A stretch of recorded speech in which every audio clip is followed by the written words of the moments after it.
New York. It literally took the Mets nearly a lifetime to host this old-timers event, and by the time it was over, I was reminded that good things are worth waiting for, even if 28 years is pushing it, and that Mike Piazza is the franchise's most popular alum, with Darryl Strawberry a close second. Those two drew the day's longest and loudest ovations, although owner Steve Cohen deserves an asterisk for the first old-timers day in Queens since 1994.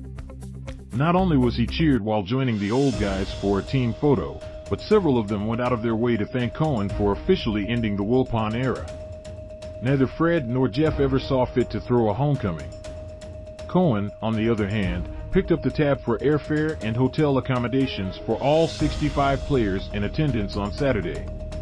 "What a refreshing change," said right-hander Ed Lynch, who pitched at Shea from 1980 to 86. "Steve's breathed life into the Mets. Have to thank Steve for all of this," Strawberry, making a panoramic sweep of the festivities with his hand. And then there was Ray Knight, the 1986 World Series MVP, who delivered the quote of the day when he said, "I love the New York Mets. I don't like the Wilpons," as if the love-in needed a final touch. The Mets fulfilled the promise deceased owner Joan Payson made 50 years ago to retire Willie Mays No. 24. Another oversight by the Wilpon family. The ceremony for Mays preceded a 3-inning game that created a time tunnel effect for Mets historians.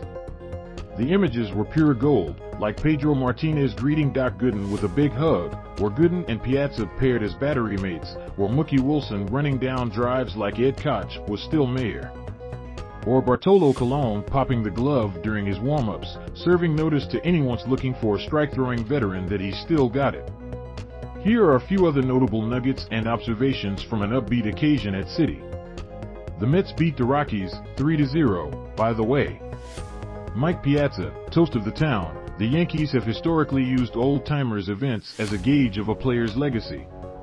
The more popular the former star, the later his introduction to the crowd.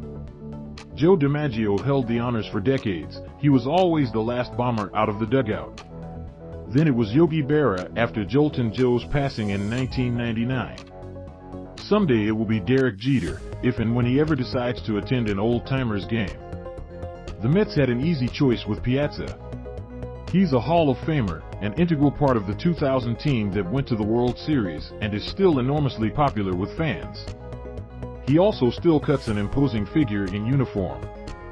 Even though Piazza retired in 2007, he looks like he could still play. Strawberry's still a Met at heart. Even though he credits George Steinbrenner with saving his career in 1995, the Straw Man has made it clear his loyalty is to the Mets. "This is my team, this is where I belong," Darry said on the field. Minutes later, the ovation from the ticket buyers confirmed the feeling goes both ways. Strawberry waved to crowd as his name was announced on the PA system. All that was missing was an at-bat during the game. Strawberry declined, saying, "I love the fans, but am done playing. I have no desire to swing a bat anymore." Where were David Wright and Davy Johnson? Both declined invitations from Jay Horwitz, the Mets Director of Alumni Affairs. According to Horwitz, Johnson, who managed the Mets to the '86 World Championship, has been under the weather and didn't feel up to traveling from Florida. And Wright said he would be uncomfortable at an old-timers event because David doesn't consider himself an old-timer, said Horwitz. Ironically, Wright, who turns 40 in December, wouldn't have been the youngest player on the field. That distinction went to Daniel Murphy, who's 37 and retired only 2 years ago. Endy Chavez, a defensive specialist, even now. The outfielder, who will forever be known for the catch in Game 7 of the 2006 NL Championship Series, hasn't lost a step. At least it looked that way as he patrolled center field and ran down several long fly balls, including one by Piazza near the warning track.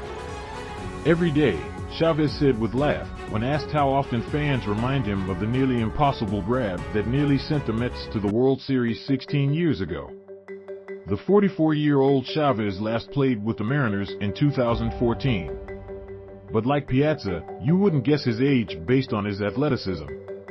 Pedro Martinez requests to Jacob deGrom and Max Scherzer.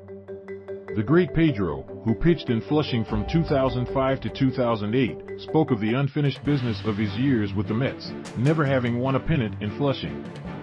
For that reason, Martinez sought out the two present-day aces, asking for a favor. "Guys, can you please do it for me?"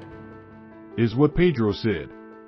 He was referring to winning a World Series, which he admitted, "I couldn't do." In New York, the right-hander from Yonkers didn't leave much of an imprint on Mets history. He played in parts of two seasons, 1963 to 64, but he nevertheless earned an invite to Saturday's homecoming. Because he pitched for the Mets in the Polo Grounds, Shea Stadium wasn't christened until 1964, and because at age 79 the man is fearless.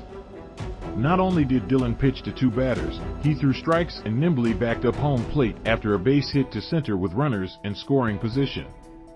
Doc Gooden battling a health issue. Gooden, who was warmly received by the crowd, says he's been having random seizures over the last 2 weeks. "Not sure why or where they're coming from," said Gooden, who's now taking medication to control the episodes. The last word from Buck Showalter. The pre-ceremony press conference fittingly included 5 Mets Mangers, including Terry Collins, Willie Randolph, Bobby Valentine, Joe Torre, and Showalter. Torre looked at the others on the dais and said, "I feel out of place here." And the only manager who hasn't been to the playoffs with the Mets, he paused to look at Showalter. "You will be soon, Buck," Torre said. Showalter quickly responded, "Joe, you're the only Hall of Famer here. Thank you for relying on us to provide the journalism you can trust. Please consider supporting us with a subscription." Copyright 2022 Advanced Local Media LLC. Distributed by Tribune Content Agency, LLC.